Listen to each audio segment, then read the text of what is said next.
Hey, what's up, YouTube family? It is K-Rod here, back with another good video for y'all today. I wanted to make this live stream video to congratulate Terence Crawford on his recent victory against Sean Porter via TKO, 10th round, due to the corner stoppage of his father, Kenny Porter, for Sean Porter in that fight. But I wanted to give my quick initial thoughts, and then I'll go into the, deep details of like what I believe in, of why I say what I need to say for Terence Crawford. But I guess as far as the question goes, has Terence Crawford proven himself to be worthy at 147? And the problem that I have with this is just simply of the manner that Terence Crawford, he has a lot of, how should I say? He has a lot of holes in his game that makes me feel that he has yet to prove himself at 147. But the issue that I really have is Crawford, he is a good fighter. Don't get it twisted. But the skill set has not been put to the highest degree.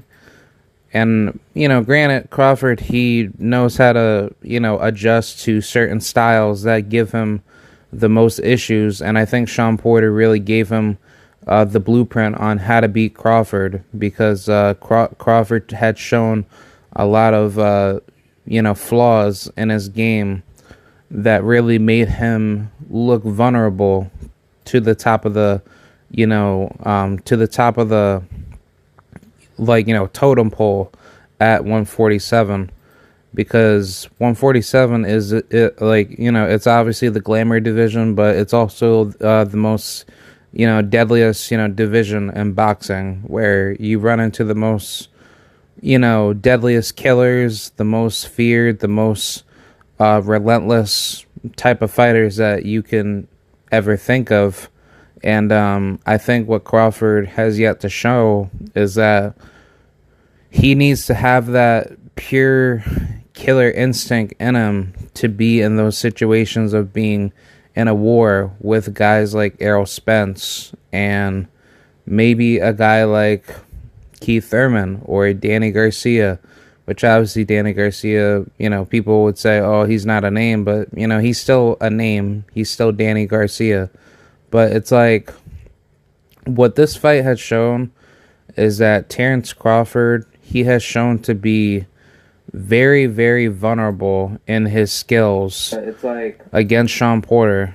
And what this fight had really proven out of Crawford's skill set is that you cannot take such a long layoff and just think like, oh, well, I'm going to just do what I did last year to Kell Brook, and Porter, he's going to fold to me and I'm going to just automatically win. And I think that's what Crawford came into this mindset for this fight. I think Crawford is saying to himself that, oh, well, I'm the same Terence Crawford from 2020, and therefore with this fight with Sean Porter, I could just do it once more because I'm Terence Crawford. And I think that ego had really caught to him, because Crawford, he knew what was happening in this fight. See, my problem with Crawford is that he's not consistent in the ring as far as staying active, because if we just take a look at Crawford's box rec, Crawford, he doesn't really stay active enough. And I mean, if we want to go back 3 years from 2021 all the way up until, we'll just do 2018. Crawford was only active for 2 fucking years. That's sad. He was only active for 2 years. Or basically for 2 fights out of 2018. And then leading into 2019, he only fought twice in 2019. Literally, he fought Jeff Horn in 2018. That was at a June 9th, 2018. And then 4 months later, it was Jose Benavidez Jr. That was in October 13th of 2018. And then he takes this massive 6-month layoff to go into 2019 with Amir Khan. And then after that, he takes a 8-month layoff to fight Igas Kavaliauskas. So this man literally takes a shitload of time off, and you could see the depreciation in his skills, because every time when he fights, he does not look like the same Terence Crawford that you guys saw. And then after the Igas fight, he takes a fucking, like, literally a year and a month layoff. No, he literally took, he basically took pretty much a year off to fight Kell Brook when he could have stayed active, even though COVID was still going around. But still, you still could have stayed active. Like, this is sad. Like, Crawford knows he is not a active welterweight, because compared to Errol Spence, this man, he's trying to stay active. Because we could look at fucking we could take a look at whatchamacallit.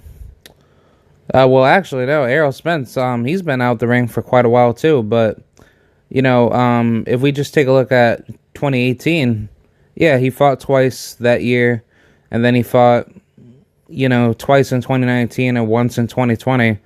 So yeah, I mean, I guess, like, to each its own. I don't know if people can agree, but I'm pretty sure that the people that would criticize me on this would say, well, that's what a lot of champions do in boxing. They don't stay active enough because they need to rest their bodies after going through, like, those big mega fights. So I guess it would make more sense for them to take time off. But it's like, for you to take literally almost a year's worth of fighting off the table, that's not good. Because if Canelo Alvarez, if he could fight 4 times a year, then why can't champions fight at least 4, 5, or maybe even six times a year? I don't see why they can't do that. But I mean, as much as I don't like Canelo, but still, it's like, with some of these American champion athletes, it would be a lot better for them to get back inside the ring as soon as possible. And actually, let me correct myself on Errol Spence. He was gonna fight Manny Pacquiao back in June. So technically, after the Danny Garcia fight, it was supposed to be Manny Pacquiao leading into 2021, because that year in December, that was like December 5th of 2020. Yeah, December 5th. Yeah, December. Yeah, so after he had that fight, he was going to fight Pacquiao, in June. So that was like 6 months later, heading into the new year.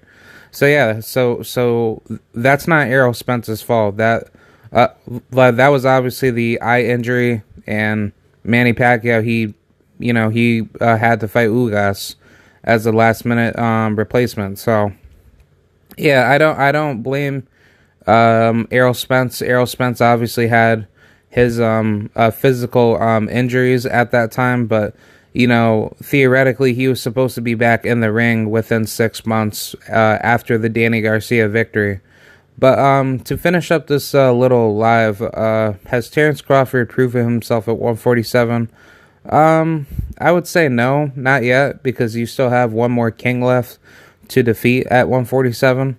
And I think that person will be Errol Spence, because Ugas, as much as I like Ugas, I think Ugas, he would lose to Errol Spence or Terence Crawford, just simply due to his style not being good enough to handle the athletic ability and pressure from either of those fighters. But I think what will happen is that Ugas, he's going to have to go through this massive war with the WBA to face those two, unknown European fighters that nobody doesn't give two shits about, which I don't really watch them too much, but I do have some respect for who Amanta Stanionis, and the other guy is Radzab Butayev, who had beat Jamal James recently, a couple weeks back. But still, if Ugas,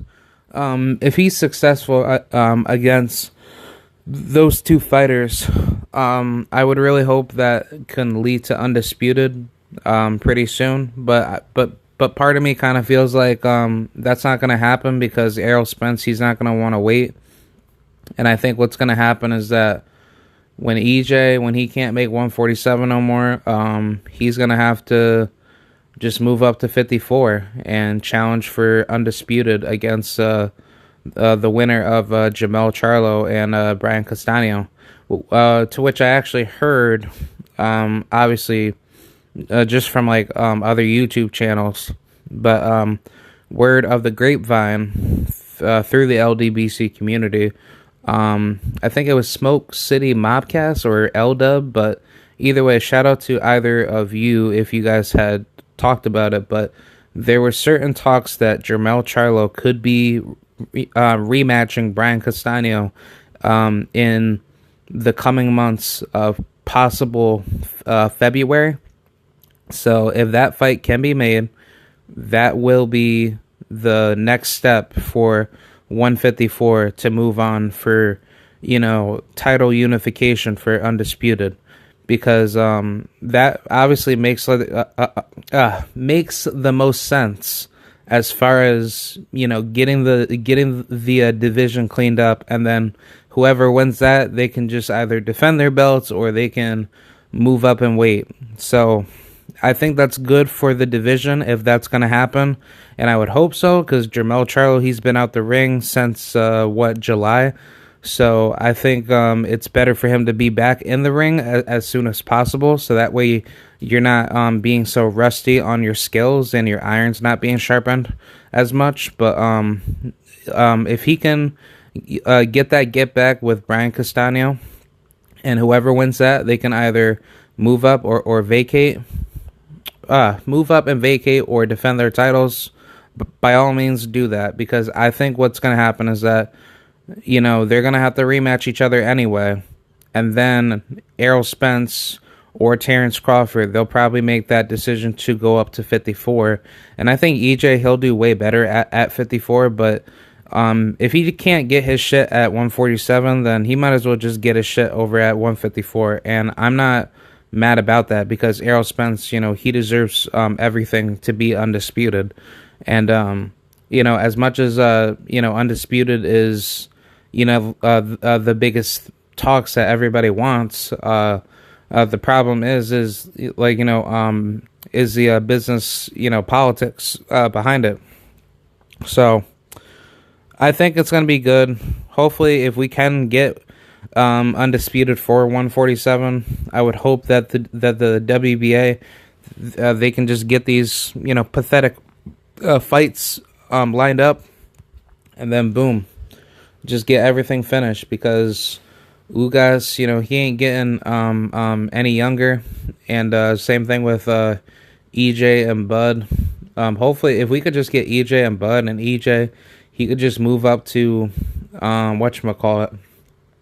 He could just move up to 154, then by all means go for that, because I would not want to be draining myself to 147 any longer, and I would rather just move up and wait and take care of of my physical health of my body. So I think that's what needs to happen. And as far as Crawford proving himself at 147, I would say he's the second best welterweight behind EJ, because he had beat Sean Porter, so congratulations to him. But as far as where things need to go for Crawford's career, he just needs to focus more on his skill set being active enough in the ring, so that way he's not putting himself into more, more ring pressure, as far as him not being, sharp enough on his tools come fight night. So, yeah, that's pretty much what I have to say. I'll see you guys later. Have a good day, and bye.